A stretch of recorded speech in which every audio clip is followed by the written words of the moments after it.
Pleased to be joined this morning, as we always are on Friday during the NASCAR season, which is most of the year. Darlington Raceway President Kerry Tharp joining us this morning. Kerry, also the longtime USC Sports Information Director. So I'll start you off with some good Gamecock news from last night. Asia Wilson, number one in the WNBA draft, and Gamecock baseball getting a big win in game number one against number 3 Arkansas. What'd you think?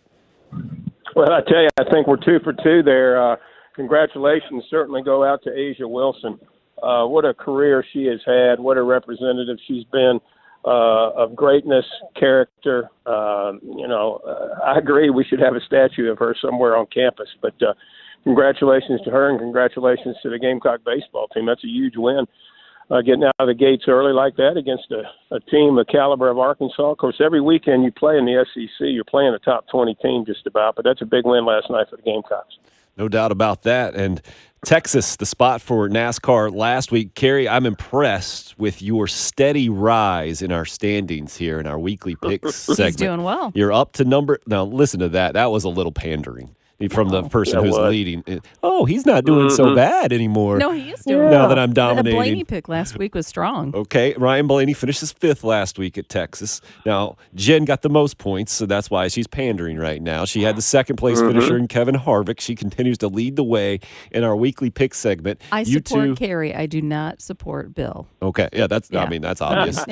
So. Bill continues to be embarrassing. He was absolutely 0 points, and may God have mercy on his soul after last week's pick of Martin Truex Jr., who finished basically last, 37th, and Jimmy Johnson for the big boss, Rick. You gave him a point for that, for finishing 35th?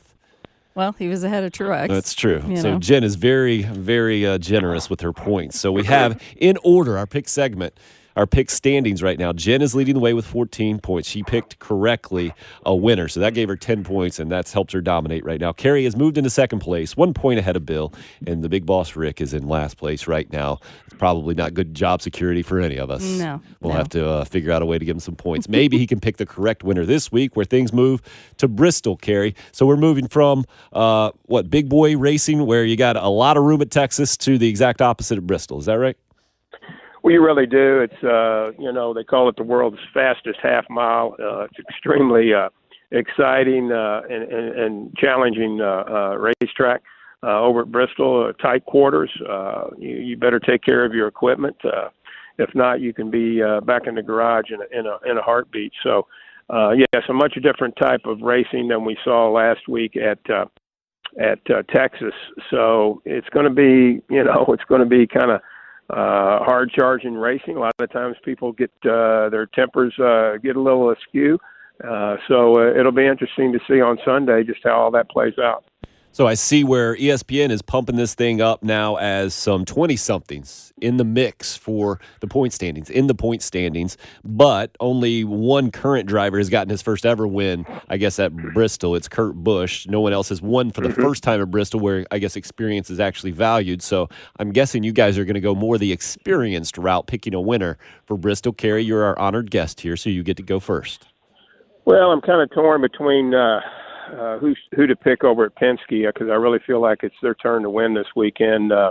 I'm going to go with Joey Logano. Joey's had some good runs over at Bristol before. I think it's time for him to get into victory lane. So I'm going with the 22 Ford at Penske, Joey Logano. What do you think, Jen? Do you think that's a good pander? You want to give him a pet, a radio pet, and say, "Oh, nice pick." It actually is a good pick, and it's funny because that was Bill's first pick, so we just nice. went ahead and crossed that one off for him. Excellent. Well done, Kerry. Well done. Okay, Jen, ladies, go next. I'm actually going to really go out on a limb on this one. I'm saying Eric Jones. He's been coming up a little bit more, and his short track experience isn't terrible. He's been fairly strong, but I don't know. I just kind of have this feeling that maybe he'll sneak in there. That may bite me later, but. Interesting. So he's only 21 years old. I'm reading that right? Okay, so that's that whole thing where you're not going with the experience. You're going with a first time win at Bristol. Okay, very interesting. And it's a risk. Yeah, no doubt. I like the gutsy call as opposed to picking Kevin Harvick every week, which I just thought that's what you did. No. Okay, good. Glad you're going out. So that leaves Kyle Busch, I believe, for the big boss, Rick. Does that sound right? Well, and Harvick would be the choice for Bill. That was his second choice. Oh, okay. There we go. So we got it all worked out here. We got Kevin Harvick, Kyle Busch, Eric Jones as picks for the non-experts on the program. Jen, sorry, you still fall in that category. I'm very much a non-expert. And Joey Logano, if you're looking for the expert pick from Darlington Raceway president, Kerry Tharp. So what kind of race are you expecting this week, Kerry, as opposed to what we've seen so far? Pretty similar, or this thing going to really mix it up a little differently? I think they'll mix it up over there. There's some people out there that are really needing to win, Jimmy Johnson in particular. So, I think you'll see the drivers hanging out. I think you'll see some risks being taken this weekend, and I think you're going to see a good race over there. It typically is some good racing over at Bristol.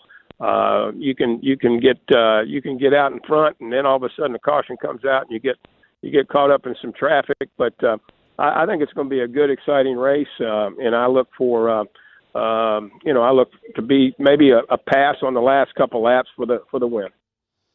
I know you've been to Bristol, I'm sure. What is most fresh in your mind about your trips to Bristol through the years, Kerry? Well, I tell you, it's one of those places you definitely have to wear earplugs when you go over to Bristol because it's such a tight configuration there. The garage is right on top of the racetrack. There is really no area to move around other than the fact that when you're in there working on your cars, you're right out in the middle of kind of no man's land, and so it's very very tight quarters. You better be on your P's and Q's. You better be on the outlook for cars coming quickly through the garage and off the pit road. But probably the thing that I remember the most is just the noise and the loudness of it, because it's like the Roman Colosseum. It's it's there in what they call Thunder Valley, and it's a unique setting and atmosphere, but it's very, very loud there.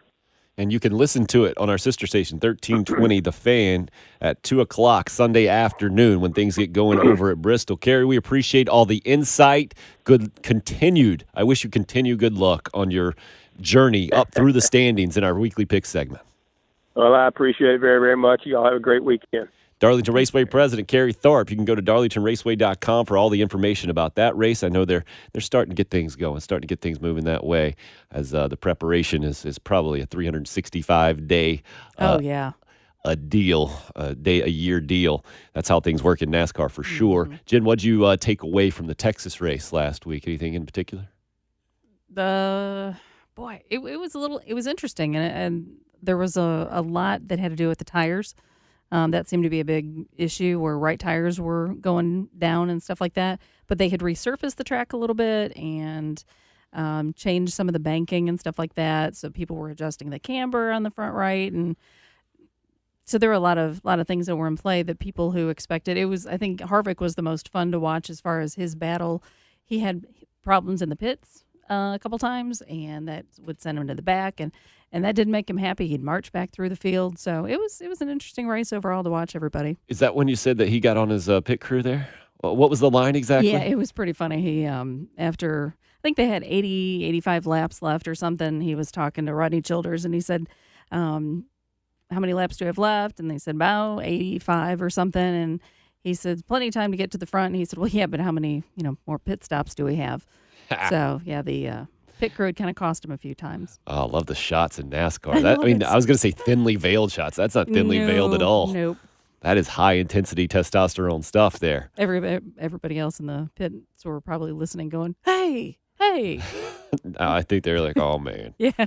Yep, deserve that one. Well, when you have a tire that goes out and then another time where a tire, and they did have when they were doing the tires, a bolt had gone into, or one of the lug nuts had gone into a jack. Yeah, that's not good. Yeah, so they couldn't even, it was just a weird day. That's not good at all.